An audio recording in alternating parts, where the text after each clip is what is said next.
وعلیکم السلام ورحمۃ اللہ وبرکاتہ۔ محترم بھائی نے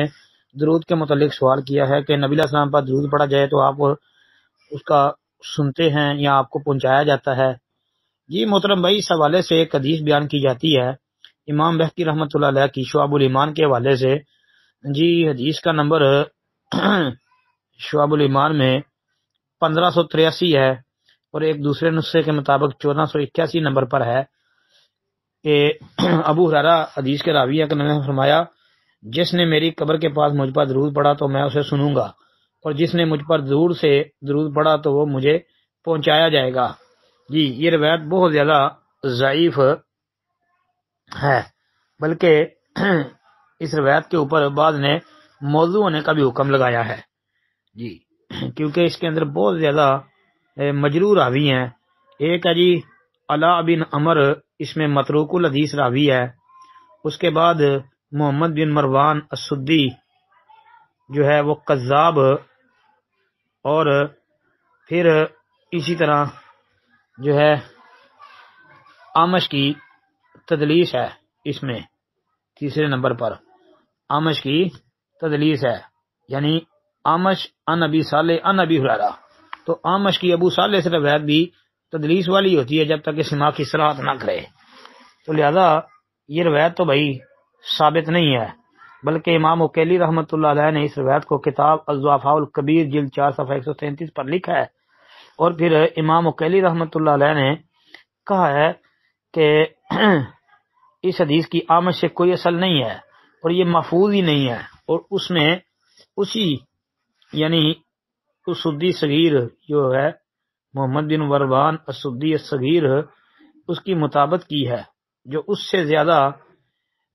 یعنی نیچے والے درجے کا جھوٹا راوی ہے، کذاب ہے، اور علامہ ابن جوزی رحمۃ اللہ علیہ نے اسے کتاب الموضوعات کے اندر درج کیا ہے اور بیان کر کے کہا کہ یہ حدیث صحیح نہیں ہے جی۔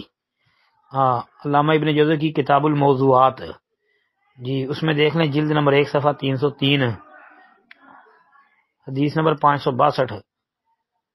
اور یہ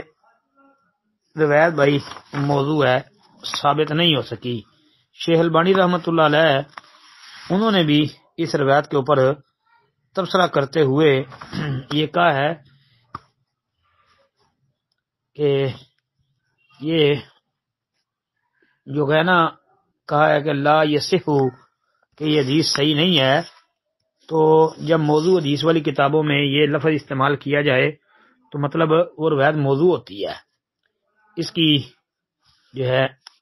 تحقیق آپ دیگر کتب کے اندر پڑھ لیں، تو لہذا یہ روایت بھائی ثابت نہیں ہے۔ اس کے علاوہ بھی روایتیں بیان کی جاتی ہیں، کوئی بھی پایا ثبوت کو نہیں پہنچتی، البتہ وہ جو سنن نبی داود کے اندر روایت بیان کی جاتی ہے نا کہ جو مجھ پر درود پڑتا ہے تو پھر میری روح کو لٹایا جاتا ہے، اس روایت کی سند میں اختلاف ہے، اور بعض اہل علم نے کہا کہ اگر اس کو صحیح تسلیم کر بھی دیا جائے تو وہ صرف ان کے لیے ہو سکتا ہے کہ جو قبر کے اوپر جا کے جو ہے وہ درود پڑھے، جو ابو داود والی حدیث ہے اس کا مقصد یہ ہے،